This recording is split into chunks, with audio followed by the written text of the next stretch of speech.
lahat, ako na pala si Ate Sarah at welcome sa ating bagong series na tinatawag na Mga Pintuan.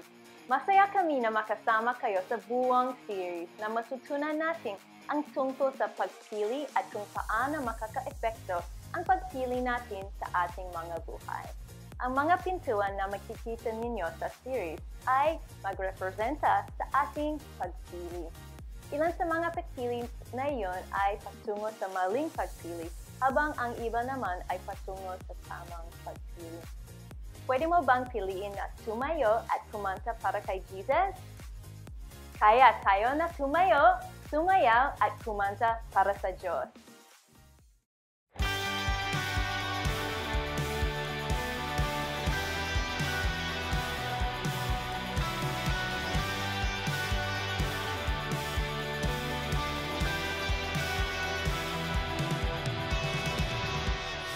Love the Lord your God with all your heart, soul, and mind. This is the first and greatest commandment. A second is equally important. Love your neighbor as yourself.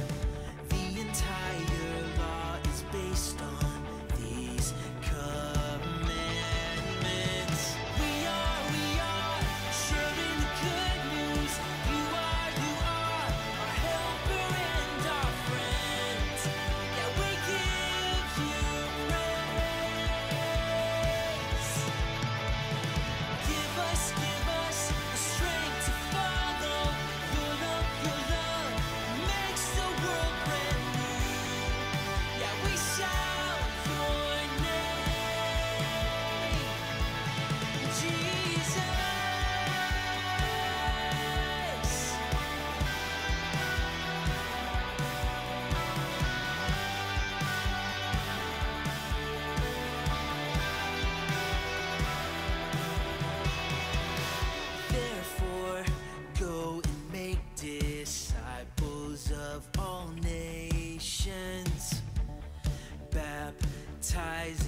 Napakagaling ninyo sa pagpiling purihin ang Diyos.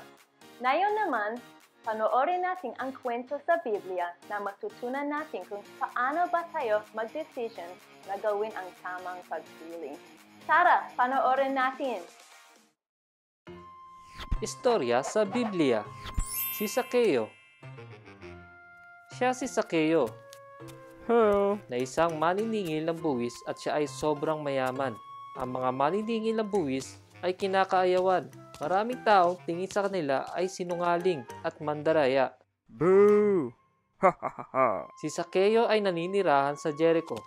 Isang araw, si Jesus ay napadaan sa Jericho. Anong meron? Narito si Jesus! Woohoo! Gusto rin makita ni Sakeo kung sino si Jesus. Madam po. Tama ko sinadaanan mo. Pero siya ay pandak upang tignan sa ibabaw ng napakaraming tao. Oh, alam mo na. Kaya tumakbo siya sa unahan sa lugar kung saan pupunta si Jesus. Umakyat siya sa puno ng sikimoro upang makita si Jesus. Nang si Jesus ay pumunta sa lugar na iyon, tumingala siya at nakita si Sakeo sa may puno. Oh, hello kaibigan. Ha? Ako? Oh, ikaw. Sinabi sa kanya, Sakeo, magmadali ka at bumaba. Ako ay manunuluyan sa iyong bahay. Oh, okay. Kaya nagmadaling bumaba si Sakeo at masayang tinanggap si Jesus. Ito ay nakita ng mga tao at sila ay nagreklamo. Tignan nyo kung anong uri ng tao manunuluyan si Jesus. Si Sakeo ay isang makasalanan. Sinabi ni Sakeo kay Jesus, ibibigay ko po ang kalahati ng aking kayamanan sa mga mahihirap. At kung may nadaya akong sino man, babayaran ko ng 4 na beses. Sinabi ni Jesus, dumating na ngayon ang kaligtasan sa tahanang ito. Tunay nga na galing siya sa lahi ni Abraham. Pagkat ako na anak ng tao ay naparito upang hanapin at iligtas ang nawawala.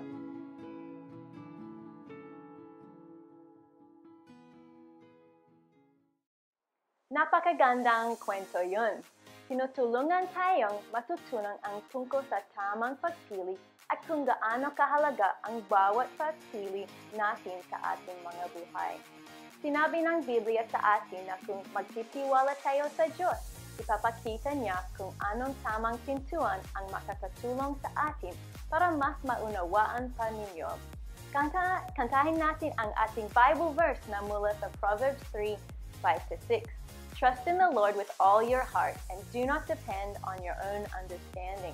Seek His will in all you do and He will show you which path to take. Tara, kantahin natin lahat! Trust in the Lord with all your heart. Do not depend on your own understanding. Seek His will in all you do. He will show you which path to take. Whoa.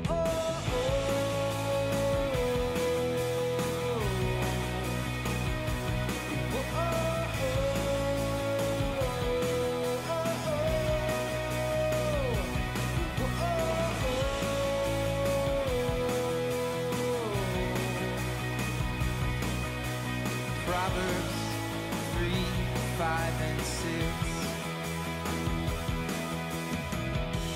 Trust in the Lord with all your heart. Do not depend on your own understanding.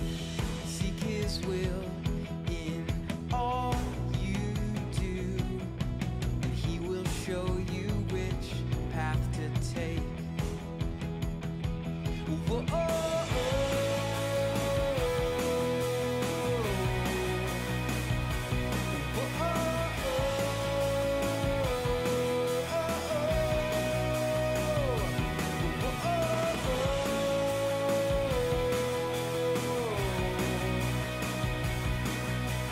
Proverbs 3:5-6.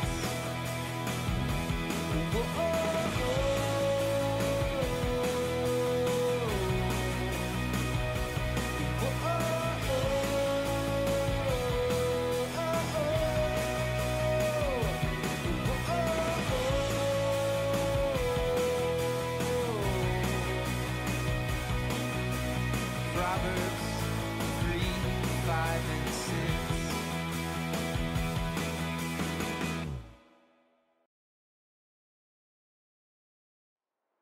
Napakagandang Bible verse song yun at na tinuturo sa atin na pwede natin hanapin sa Diyos ang sagot sa paggawa ng mga pagpili o decision. Minsan mahirap malaman kung tama ba ang pagpili na gagawin natin sa isang situation, pero sinabi ng Biblia sa atin na pwede tayong humingi ng tulong sa Diyos palagi. Ngayon naman ay mapapanood natin ang tungkol sa batang may pagkakataon na pumili sa tama o sa maling pagpili. Tara, panoorin natin kung ano ang nangyari.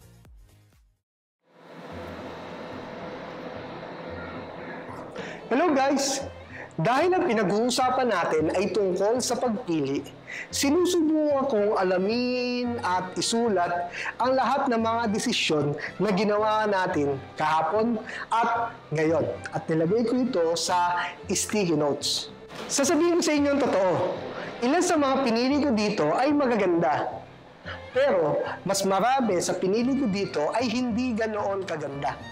At hindi ako masaya sa bagay na iyon. Ngayon, iniisip ko kung gaano o ano ang magiging itsura kung ilalagay natin ang lahat ng ating napili sa loob ng isang araw o isang linggo at ilalagay natin sa mga sticky notes tulad dito. Iniisip ko kung ano ang magiging itsura nito. Pero, ang maganda, kahit na ang ibang mga pinili natin dito ay hindi maganda, alam ko ang patatawarin ako ni Jesus. Hinihiling ko sa Kanya na patawarin niya ako sa aking mga maling desisyon na ginawa ko. At patatawarin niya ako. Ngayon, tingnan natin ang maikling kwento na ito at kapag tapos na ay pag-usapan natin ang mga importanteng desisyon at siguro ito yung mga malalaking desisyon na gagawin mo sa buong buhay mo.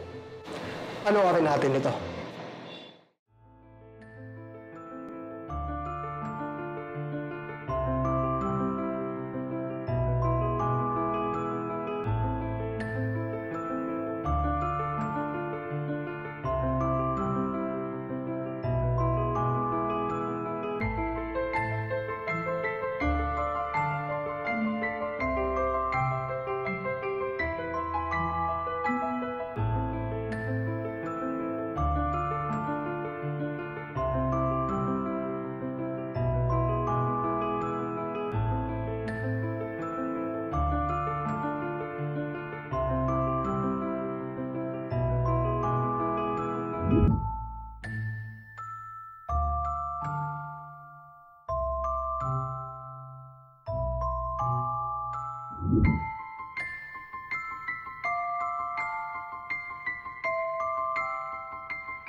Yung batang lalaki sa maikling kwento ay sobrang dami niyang nakolektang sticky notes na nagre-representa ng mga pangit na bagay na kanyang nagawa. Pero alam mo ba, napag-isip niya na sa dulo na maaari siyang gumawa ng isang desisyon na ito na piliin kung ano ang tama at ibigay ang lahat ng maling desisyon na nagawa niya kay Jesus. At hayaan na alisin at linisin ang kanyang buhay at patawarin tayo. At nakita natin na ang parehas na pangyayari sa kwento sa Biblia sa buhay ni Zaccheo. Si Zaccheo ay isang taong hindi kamahal-mahal. Sa totoo lang, ang lahat ng tao doon sa bayan kung saan siya nakatira ay hindi siya matiis dahil sa sinasabihan siya na magnanakaw at mayroon siyang pangit na reputasyon. Gumawa siya ng mga masasamang desisyon. Pero alam mo ba, nakita siya ni Jesus at alam ni Jesus na naghahanap ng bago si Zaccheo.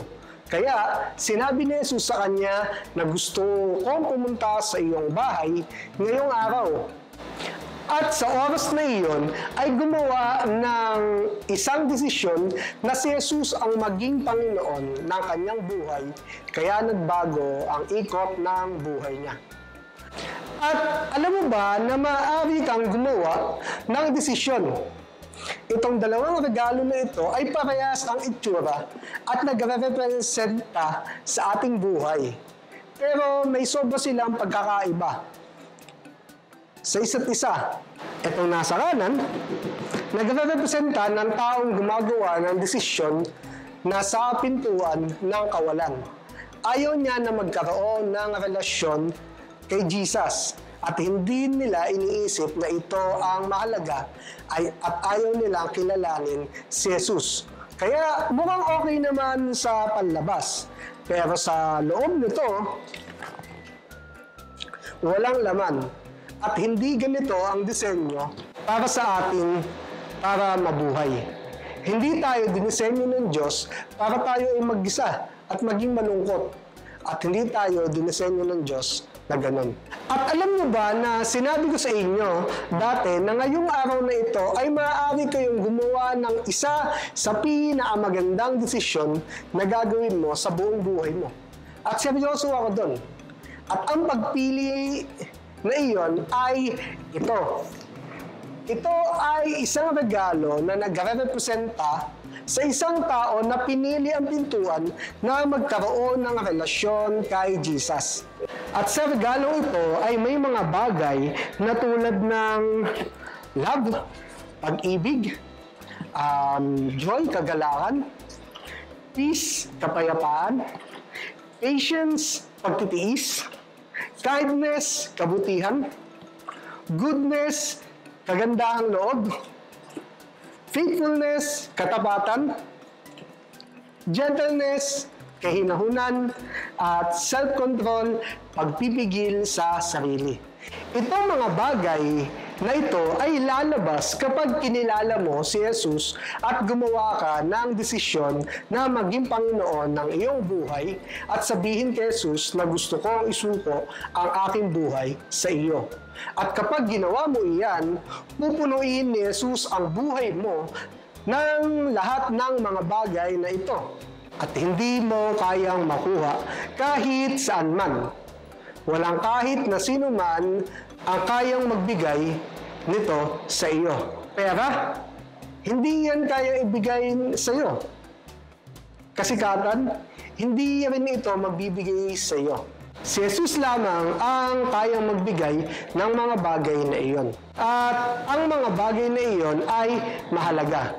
Kaya gawin mo din itong desisyon sa iyong buhay. Kaya sinabi ng salita ng Diyos na si Jesus ang hari ng mga hari at Panginoon ng mga Panginoon. Gusto ko na gumawa ka ng pagpili ngayong araw na ito. Kaya mo din gawin ang mga desisyon na iyon. Kaya sinabi sa salita ng Diyos na si Jesus ang hari ng mga hari at Panginoon ng mga Panginoon. Gusto ko sana na gumawa ka ng pagpili ngayong araw na ito.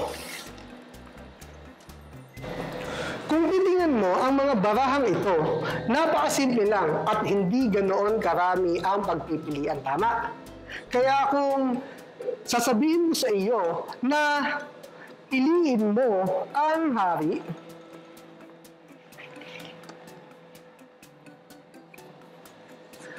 masasabi mo ba kung nasaan ang hari? Ito ba siya? Ito ba? O ito? Tama! Ito ang hari. Maaari kang gumawa ng desisyon na ang hari ng mga hari ay maging hari ng buhay mo ngayong araw. At parang ganito lang iyan. Hindi siya espesyal na panalangin na sasabihin mo kung yung mga salita sa ibang paraan. Ito ay talagang totoo. Sabihin mo na, Jesus, mahal kita. Naniniwala ako kung ano ang sinabi mo at kung sino ka. Gusto kong ikaw ang maging Panginoon ng aking buhay.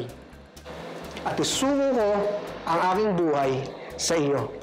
At kapag ipinanalangin mo, pinili mo na pumasok sa pintuan na magkaaroon ng relasyon at maging konektado ka sa Kanya magpakailanman. At gagamitin ni Jesus ang buhay mo sa mga paraan na hindi mo inaakala. At gagawin natin iyan ngayon. Tapusin na muna natin ito ngayon at bibigyan ko kayo ngayon ng pagkakataon na pumunta sa inyong mga kwarto at gawin ang panalangin na sinabi ko at dalangin ko na gagawin mo ito. Mahal namin kayo at panalangin ko na piliin mo ang pintuan ng relasyon ng Diyos. Magkita-kita tayo sa susunod. Wow! Sinulungan tayo ni Pastor Ruel kung paano maunawaan ang kahalagaan na gawin ang tamang pagpili. Saka napanood natin sa maikling video kung paano nakaka-epekto ang pagpili ng bata sa kanyang buhay. Katulad ng bata sa video, dapat natin alalahanin na piliin ng maparangalan ang Diyos. Ngayon, oras na para mapanood si Pastor Ruel at ang mga makapit sa bagong game show. Kaya, humanda na kayo para makinig at matuto sa Tao Po! Tao Po! Jillian! Ang Macbets ng bagong game show kasama ang inyong host na si Pastor Ruel! Kumusta mga kaibigan? Welcome sa Tao Po! Ang game show na ito ay tungkol sa mga pagpili.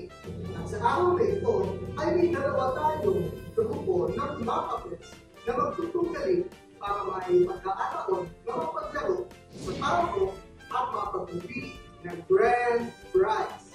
Kaya naman, meron isang katanungan para sa inyo. Handa na ba kayo? Tama na kilalanin natin ang mga manlalaro sa banda rito, sa Orange Team. Ito ay si Cora at si Isko. Kamusta kayong dalawa? Excited na ba kayo? Opo, talagang excited na kami. Masaya akong marinig yan. Ngayon, sabihin niyo sa akin kung anong meron kayong dalawa para masabi ninyo na magaling kayo bilang isang team. Dahil mabuti kaming magkaibigan dalawa. Tama! Dahil mabuti kami magkaibigan, kaya naman magaling talaga kami bilang magkagrupo. Oo, nakakatuwa namang marinig yan. At dahil ang prize natin ngayon na inyong paglalabanan ay talagang astig. Ano yun? Natutuwa akong itinanong mo yan dahil ang ating mga manlalaro ay maglalaban para sa isang premyo para aluin ang lahat ng inyong mga kaibigan. tama yun. Ang magkaroon kayo ng sarili ninyong karaoke machine. Ano? Ayan yung matagal ko lang gustong magkaroon eh. Tiyak na magiging masaya ka sa prize ngayon. Pero tandaan nyo, isang team lamang ang maaaring manalo ng premyo natin. Kaya pumunta tayo dito sa Yellow Team at kilalanin pa ang iba ang pang magiging kalahok. Sila ay si Lito at si Kyla.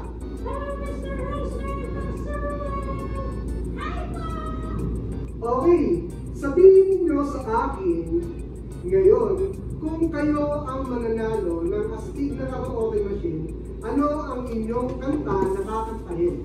Oh, madali lang.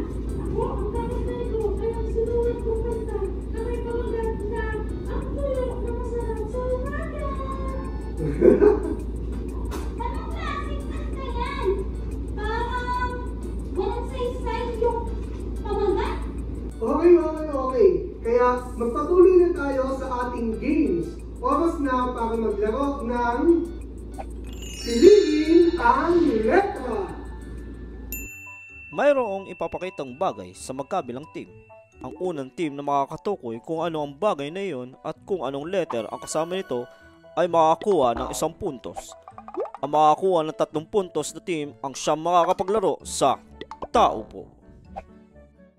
Sige, handa na ang ating mga teams natin ngayon. Laruin na natin ang Piliin ang Letra. Ngayon, ang laro ito ay tungkol sa mga pagpipilian. Huwag mo nang gawin yan. Sige naman yan. Okay. Handa na ba kayo maglaro? Okay, tingnan na natin ang pinakaunang bagay. Ayan na. Okay, Lito. Naku, Yellow Team. Pasensya na pero ang inyong sagot ay mali. Lito, huwag mo pipindutin ang buzzer kung hindi mo naman alam yung ang sagot. Pero gusto ko ng buzzer at kung ano talagang para sa akin. Ano?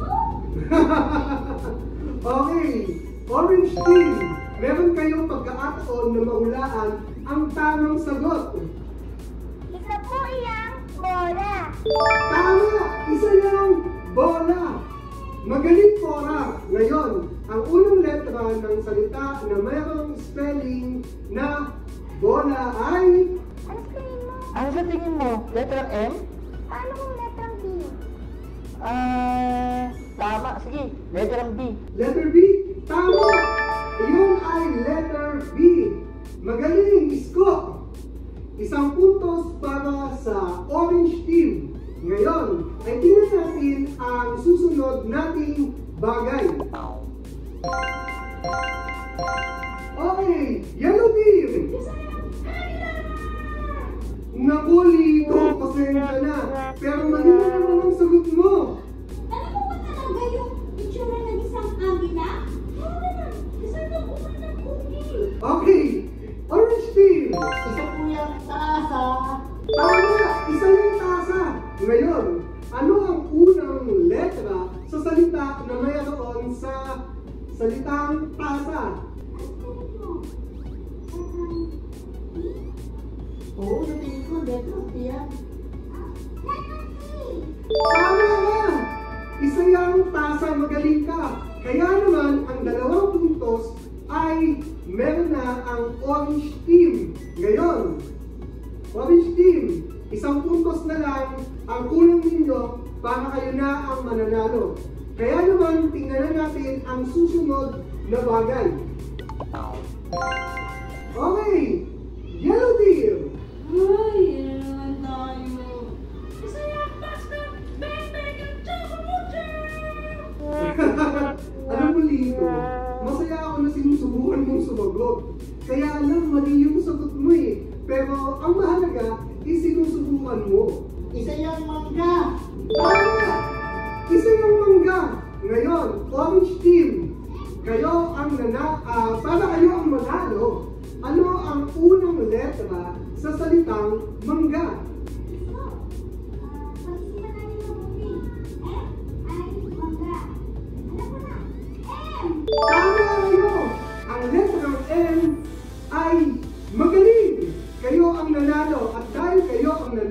susunod na ito, kayo ang makapaglalaro sa ating tao po. Pero, isa lamang ang pwedeng maglaro sa inyo. Kaya, sino kayong dalawa ang maglalaro? Ikaw na ang maglaro. Cora. Ito na ito. Talaga? Oo naman, hindi na. Salamat. Ako na maglalaro. Kaya, tara na maglaro ng tao po. Sa tao po, isa sa manlalaro ay may pagkakataon na makagawa ng isang malaking pagpipili. Sa likod ng isang pintuan ay ang grand prize! At sa likod naman ng isang pang pintuan ay isang tambak na mabahong medyas ni Lito. Ano kaya ang pipiliin nila? Okay, Isko. Ang laro ito ay tungkol sa paggawa ng mga pagpipilian. At meron tayong dalawang pintuan dito na maaari mong pagpilian. Sige po. Ang isa ay price at ang isa ay isang tampak na marunong medyas din dito. Pero Pastor Ruel, paano ko malalaman kung ano ang pipiliin ko? Isko. Okay lang yan. Tutulungan kita. Naalala mo ba yung sinabi mo kanina? Ang dahilan kung anong meron kayong dalawa ni Cora para masabi ninyong magaling kayo bilang isang team. At sinabi mo ay dahil magkaibigan kayo. Pero alam mo ba na may isa pang gustong maging kaibigan ka? Sino po? Ito ay si Jesus. Paano kung malalaman yun? Alam ko yun dahil sinabi ni Jesus mismo sa Biblia, gusto niyang maging kaibigan kayo. Kung naalala mo yung kwento natin sa Biblia sa araw nito, tungkol sa isang lalaki na nagngangalang Zaccheo. At si Zaccheo ay may konting kaibigan lamang. Nakakalungkot naman yun. Kaya nga talagang nakakalungkot. Pero nang makita ni Jesus si Zaccheo, ay sinabi ni Jesus na, ay Zaccheo, sumupunta ako sa bahay mo ngayon. Wow! Siguradong masaya yun. Tama! Sobrang masaya yun. At pumunta nga si Jesus sa bahay ni Zaccheo at giniling ni Zaccheo na maging magkaibigan sila ni Jesus. At dahil ginawa iyon ni Zaccheo, ay pinatawad siya ni Jesus sa lahat ng mga pagkakamaling ginawa niya. At alam mo rin ba na ganoon din ang gagawin sa atin ni Jesus? Kung tatanungin din natin siya, nakita mo naman na mayroon tayong pagpipilian. Ang maging kaibigan, si Jesus, o maaari natin piliin na huwag pansinin si Jesus at huwag maipagkaibigan sa Kanya. Kaya, ang unang pinto ay kung ang pagpili ng magiging kaibigan si Jesus at ang pangalawang pinto naman ay ang pagpili na huwag mo lang pansinin si Jesus at hindi maipagkaibigan sa Kanya. Isko, anong pinto ang gusto mo piliin? Ang pipili ko ay unang pinto. Pinipili kong maging kaibigan ni Jesus. Sigurado ano ba sa napili mo? Opo. Kaya unang pinto, tao po!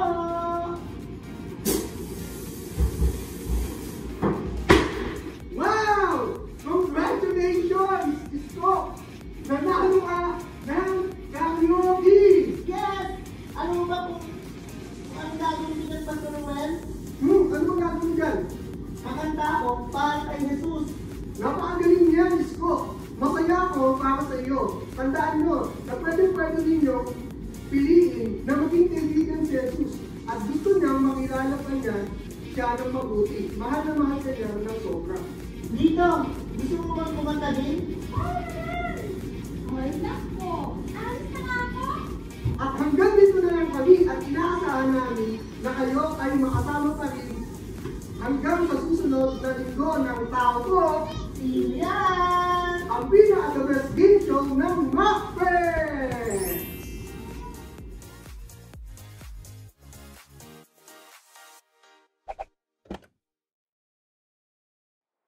Ang galing naman! Natutunan ko ang tungkol sa pagpili sa game show yun. Ngayon, oras na rin upang mapanood si Lito sa may sariling version ng Tao Po! Ito ang Tao Po kasama si Lito. Kamusta kayong lahat? at welcome sa Litos! Ako yun! Version ng Taupo, kung saan may mga tanong ako at ibibigay ninyo ang mga sagot. Kapag nasagutan ninyo ang tanong ng tama, makakakuha kayo ng kakaibang premyo. Ito ang Taupo Trophy Sticker! Yay! Okay, wag na tayong magsayang pa ng oras. Gawin na natin! Ang unang tanong ay practice lamang. Sino ang aking kapatid? Piliin ang unang pinto kung sa tingin mo ang kapatid ko ay si Iska. Piliin naman ang pangalawang pinto kung sa tingin mo ang kapatid ko ay isang pusa. Sigurado ka? Pinipili mo ang unang pinto? Okay, bumilang tayo hanggang 3. At sabihin, unang pinto, Taupo. At kailangan mong kumatok. Nakuha nyo ba? Okay. 1, 2, 3. Unang pinto, Taupo. Tama! Binabati kita! Ngayon, subukan naman natin ang mga bagay na natutunan natin ngayong araw. Ito na! Unang tanong. Ano ang inakyatan ni Zaccheo upang makita niya si Jesus? Piliin ang unang pinto kung sa tingin mo ay umakyat siya sa isang elepante. Piliin naman ang pangalawang pinto kung sa tingin mo ay umakyat siya sa puno ng sikamoro. Sa tingin mo ang pangalawang pinto? Sigurado ka ba? Kasi maaari mo ring makita iyon kapag umakyat ka sa isang elepante. Okay, sa pagbilang ko ng 3, sabihin ninyo, pangalawang pinto, Taupo. 1, 2, 3. Pangalawang pinto, Taupo. Yay! Tama ka! Umakyat si Zaccheo sa puno ng sikamoro upang makita niya si Jesus. Okay, pangalawang tanong. Sino ang gustong kaibiganin ni Jesus? Piliin ang unang pinto kung sa tingin mo gustong kaibiganin ni Jesus ang mga usa. Piliin naman ang pangalawang pinto kung sa tingin mo ay gustong kaibiganin ni Jesus ang lahat. Ano? Sa tingin mo pangalawang pinto? Well, kung sigurado ka na sa sagot mo, pagbilang ko ng 3, sabihin mo, pangalawang pinto, Taupo. 1, 2, 3. Pangalawang pinto, Taupo. Yay! Tama ka! Gusto ni Jesus na kaibiganin ang lahat. Okay, ito na ang huling tanong. Kapag nasagutan ninyo ito ng tama, makakakuha kayo ng premyo. Kung handa ka na, taas ang kamay at ibagayway tulad dito. Yay! Ito na ang tanong. Maaari ba nating piliing maging kaibigan si Jesus? Piliin ang unang pinto kung sa tingin mo ang sagot ay oo. Maaari nating maging kaibigan si Jesus. Piliin naman ang pangalawang pinto kung sa tingin mo ang sagot ay hindi. Hindi tayo pwedeng maging kaibigan ni Jesus. Sa tingin mo, pangalawang pinto? Oh, no. Narinig ko, sabi mo unang pinto. Okay, kung sigurado ka na sa sagot mo, pagbilang ko ng 3, Sabihin mo, unang pinto, tao po. 1, 2, tako! Unang pinto, tao po. Yay! Magaling! Maaari nating piliin na maging kaibigan si Jesus. At ngayon, makakakuha ka na ng tao po trophy sticker. Ikaw ang tao po winner sa araw na ito. Kaya, naway samahan mo uli ako sa tao po. Iisang game show sa Macpets. Bye-bye mga kamelyo!